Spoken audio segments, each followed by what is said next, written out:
where you're actually asking, have Jehovah's Witnesses changed something that they never did?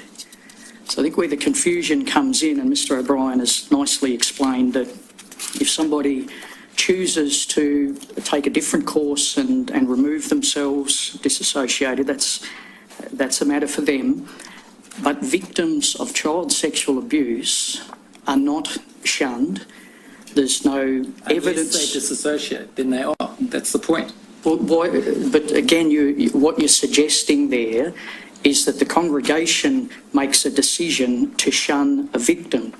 If a victim or a survivor makes that decision themselves, then they understand the implications. There's not a situation where someone has disassociated because they're a victim of child sexual abuse, but we just wanted to make that point again. I think the real issue is that for some people, the circumstances will be such that they just can't stay, and they will find it necessary for their own survival, effectively, to disassociate.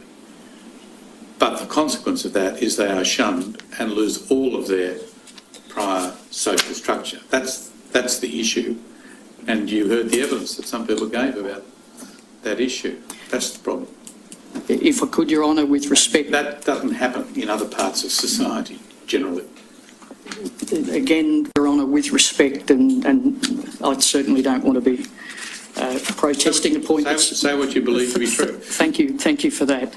The Commission has consistently, and we respect the right of the Commission to draw the conclusions and Council assisting, but the Commission has consistently failed to acknowledge that individuals who want to leave the organisation of Jehovah's Witnesses, no longer be an active member, can do that by conflating someone choosing to no longer be an active member and someone specifically disassociating themselves, saying, I just don't agree with the organisation anymore, I don't want to be a part of it, are two totally separate things.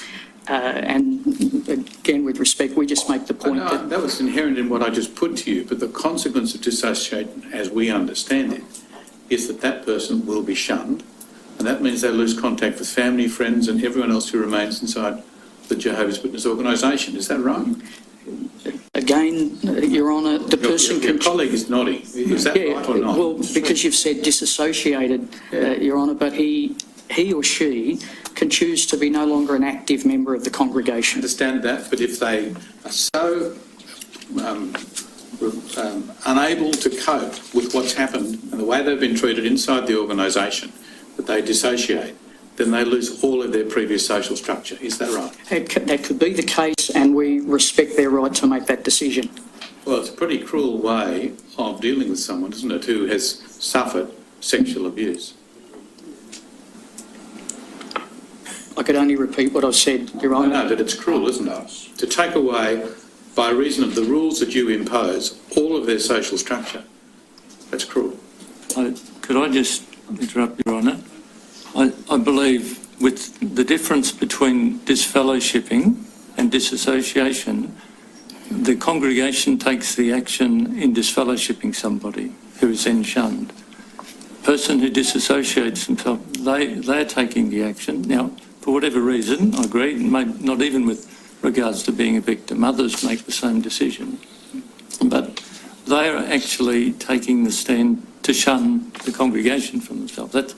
And they understand the implications of that. Now, it is, I agree, it puts them in a difficult situation, but it is a choice. You see, someone who comes to you and says, I was sexually abused, but because there's no two witnesses, you don't accept it. You don't make that finding. They're left in a very difficult position, aren't they? If they choose not to report it to the authorities, then... For whatever reason, if the organisation doesn't acknowledge that they were abused, that imposes a great burden on them, doesn't it?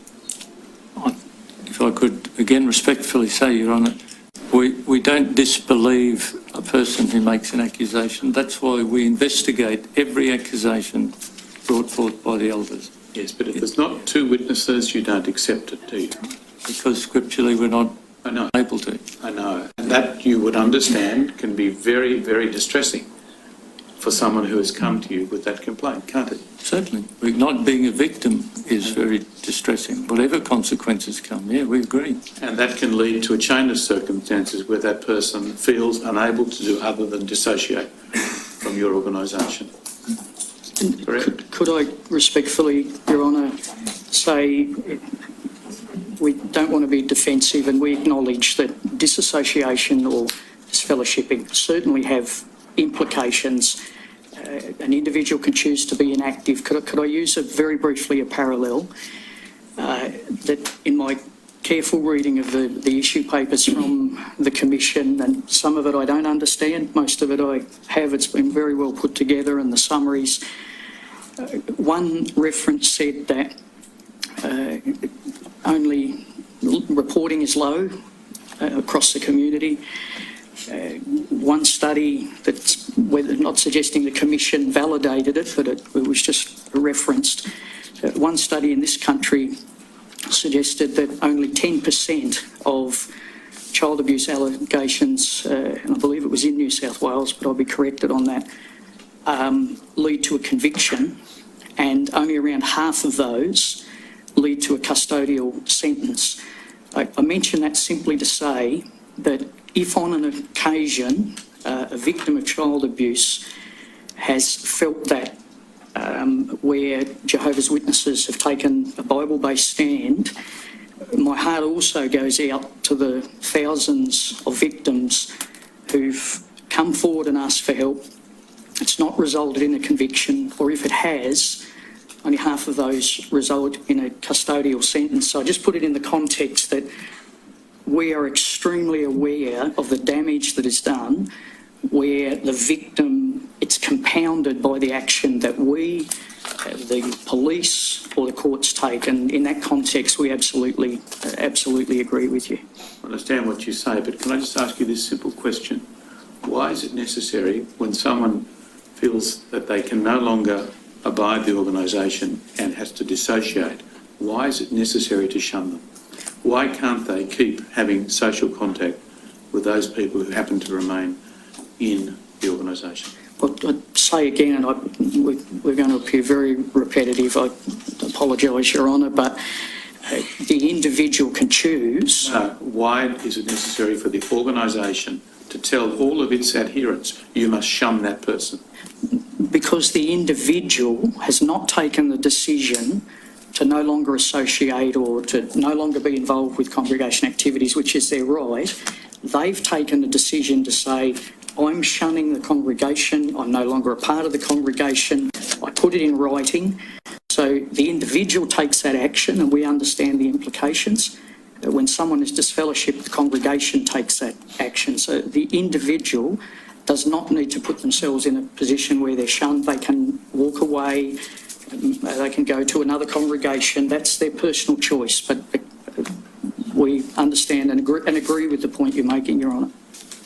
Well, you haven't answered the point, but we'll move on. Answer the question, Mr. Spence. You have not answered his Honour's question. His Honour's question is, why is it necessary to shun the person who disassociates? And before you answer, let me clarify one thing. The person who disassociates, both you and Mr. O'Brien have now said it, you said that they shun the organisation. They don't necessarily at all. They're talking about someone who just doesn't want to be part of it anymore. They still want to have their friends, their family, and everything else, their social network. So accept that kind of person, but it disassociates. Now, why is it necessary to have a policy that everyone else must now shun them?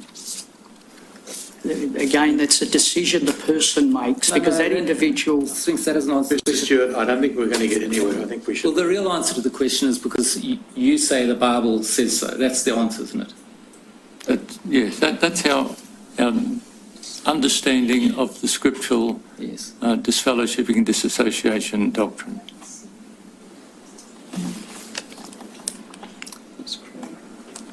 I should just say also that in relation to the point that Mr. O'Brien, you made, and Mr. Spinks as well, I think, and that's that a person can become inactive without disassociating and in that way not be shunned. Now, without going through that evidence again. I just want to say to you that that's highly contested by a lot of people as to whether that is possible. I know you say that's the case. A lot of other people say it isn't. I'm sorry, I misunderstood, but The simple point is, and I'll let you respond, but I'm not going to go down this path we went down it before.